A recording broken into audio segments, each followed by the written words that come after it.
Hi, I'm Matt Forbes, and this video is about true innovation in marine distribution. It's my pleasure to be joined by Franz Lindemann. Franz, great to see you. Hi Matt, good to see you too. So, I want to talk about innovation, all the modern things you're doing as a distributor here, but of course, Lindemann now has been going for quite a long time. Just tell me about how the company was founded and what the origin story of Lindemann.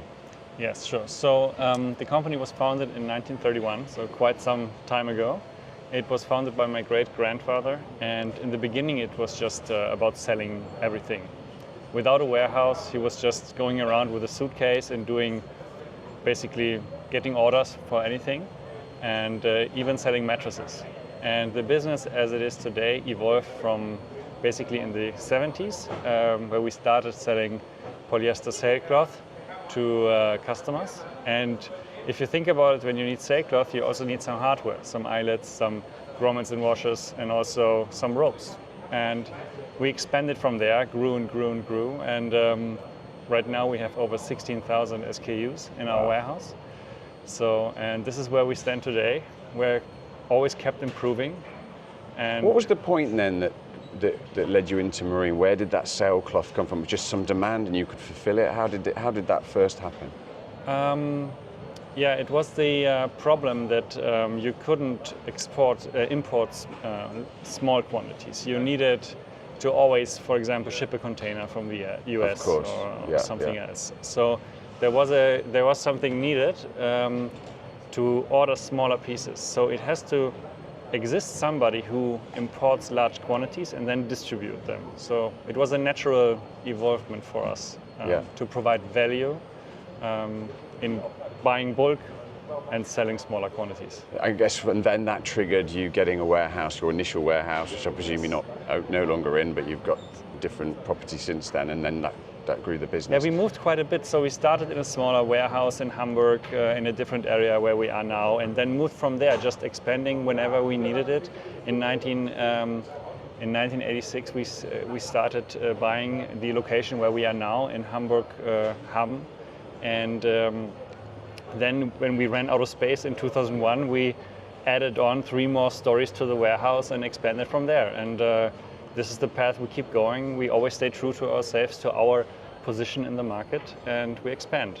So I believe there's some other expansion in the offing here. So you're switching to a new, more efficient, modern way of provisioning your orders and supporting, I guess, your dealers and end customers. Tell me about that. Yes, so we always think about how can we support our customers. We've been B2B from the beginning, and this is also the way we want to keep going. But you're right, we have to expand, and right now we're looking at the new technological step. So in 2001 we started having a more automated warehousing system, like a chaotic system, very software driven. And right now is the next step where we have to also start evolving in the hardware more. So we are looking at a fully automated warehouse system where we could right now double our picking speed, double our shipping speed, and more than double our inventory capacity. So it's not just about giving people a better service level, it's actually you'll be able to grow the company in terms of the amount of SKUs. Exactly. And is that predominantly to service the marine market, or are you into do you support other industries as well from that warehouse? That's an interesting topic, because we are so specialized in the marine industry that the products has gotten so good, so durable in these harsh conditions. You know, stainless steel, different varieties of stainless steel. The fabrics are getting more durable and durable.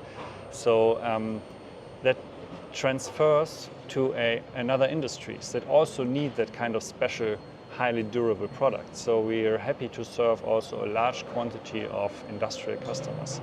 So yes, that is a path we are pursuing moving forward. Is that pan-European, just in Germany? Where do you see that going? Basically, it's Europe.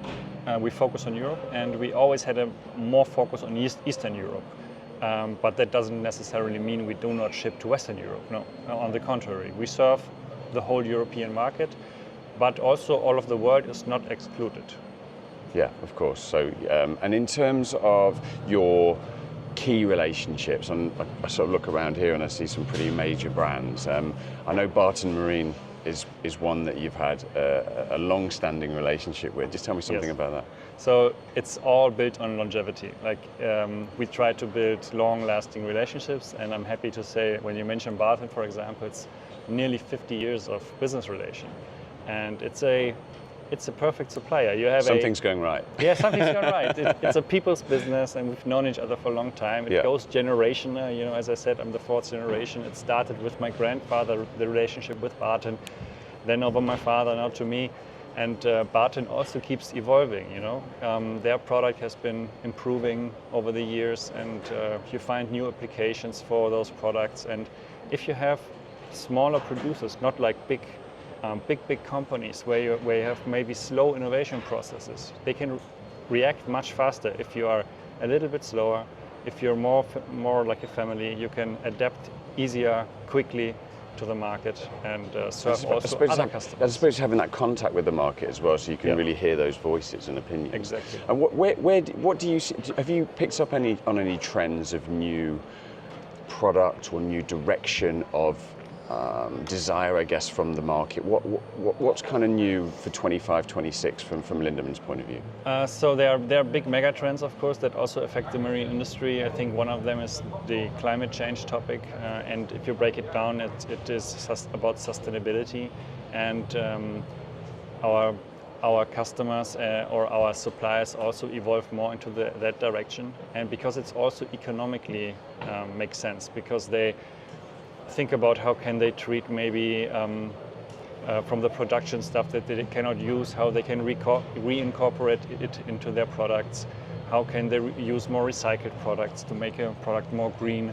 So definitely, that's a evolvement that also affects our suppliers. That's great. Well, thank you, Franz. Thank you for talking to me. That was really good. Thank you so much. Thank you as well. Thank you so much. For more content like this, please like and subscribe. But for now, that is all.